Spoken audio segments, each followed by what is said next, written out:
Selamat pagi, Opa, Oma, Bapak, Ibu, serta saudara-saudari yang terkasih di dalam Tuhan Yesus Kristus. Sungguh berbahagia pada pagi hari ini saya boleh kembali menyapa Anda semua di dalam program Hikmat Pagi. Hikmat Pagi pada hari ini, 3 September 2024, akan bertemakan pribadi yang rendah hati. Sebelum kita bersama-sama duduk di bawah kaki Tuhan untuk mendengarkan firman Tuhan, mari kita berdoa untuk mohon bimbingannya. Selamat pagi Bapak, kami sungguh mengucap syukur untuk kehidupan yang masih Tuhan berikan kepada kami hingga saat ini. Bapak, dan kalau sebentar kami akan kembali membaca, merenungkan kebenaran firman Tuhan. Kiranya Tuhan yang buka hati kami untuk kami boleh bersama-sama memahami apa yang Tuhan firmankan. Dan terlebih lagi kiranya Tuhan yang memampukan kami untuk tidak hanya menjadi pendengar, tetapi terlebih menjadi pelaku-pelaku firman. Terima kasih Bapa, di dalam nama Tuhan Yesus kami berdoa. Amin. Renungan kita pada pagi hari ini akan dibawakan oleh Pendeta Angga Prasetya. Bacaan yang akan kita baca terambil dari Filipi pasalnya yang kedua, ayatnya yang pertama sampai yang ke-11. Namun kita akan berfokus pada ayatnya yang ke-6 sampai ayatnya yang ke-8.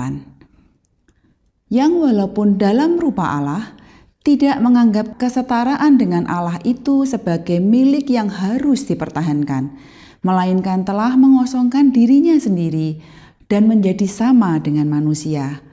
Dan dalam keadaan sebagai manusia, ia telah merendahkan dirinya dan taat sampai mati, bahkan mati di kayu salib. Demikian firman Tuhan, syukur kepada Allah.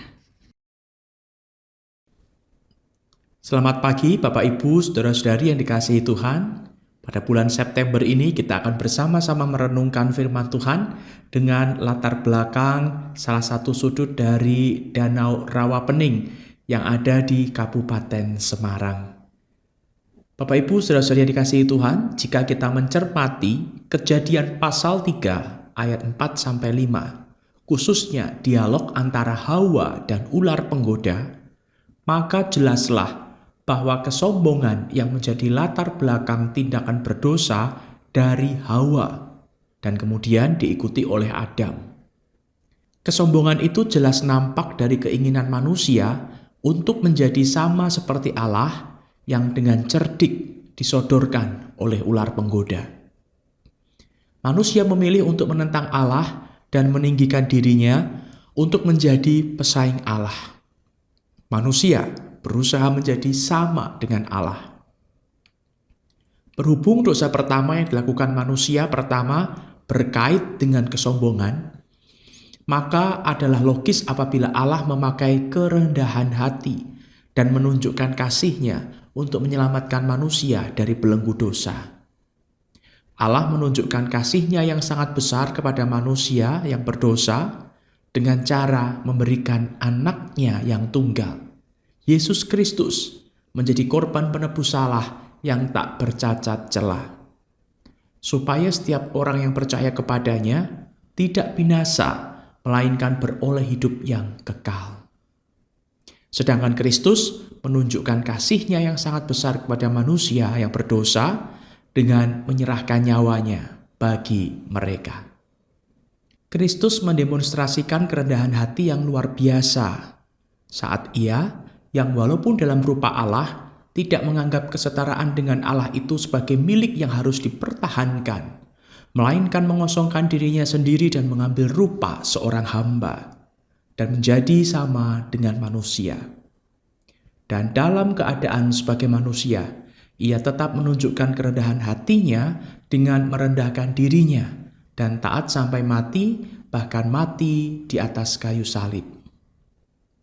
Nampak jelas bahwa Rasul Paulus sangat terkesan dengan kerendahan hati yang didemonstrasikan oleh Kristus. Itulah sebabnya Rasul Paulus menasihati, hendaklah kamu dalam hidupmu bersama menaruh pikiran dan perasaan yang terdapat juga dalam Kristus. Maksud Rasul Paulus jelas, yaitu supaya kita meneladani kerendahan hati Kristus dan menerapkannya dalam praktek hidup sehari-hari. Maka sama seperti Allah sangat meninggikan Kristus, demikian juga Allah akan meninggikan kita. Jadi, mari kita berlomba untuk menjadi pribadi yang rendah hati, sama seperti Kristus. Yesus Kristus teladan sempurna kerendahan hati. Mari kita berdoa. Bapa di surga, ampuni kami jikalau di dalam kehidupan kami sehari-hari seringkali kami meninggikan diri. Ampuni kami ya Bapa, mampukan kami untuk memiliki kerendahan hati di dalam setiap apa yang kami ucapkan, kami pikirkan, dan kami lakukan. Sehingga kehidupan kami berkenan kepadamu. Mampukan kami untuk meneladani Kristus yang rendah hati, sehingga kehidupan kami semakin hari semakin serupa Kristus. Ini kami anak-anak-Mu yang siap berproses menjadi anak-anak Tuhan yang rendah hati. Dalam nama Tuhan Yesus kami berdoa. Amin. Selamat pagi, selamat menjalani hari-hari dengan kerendahan hati. Tuhan Yesus memberkati.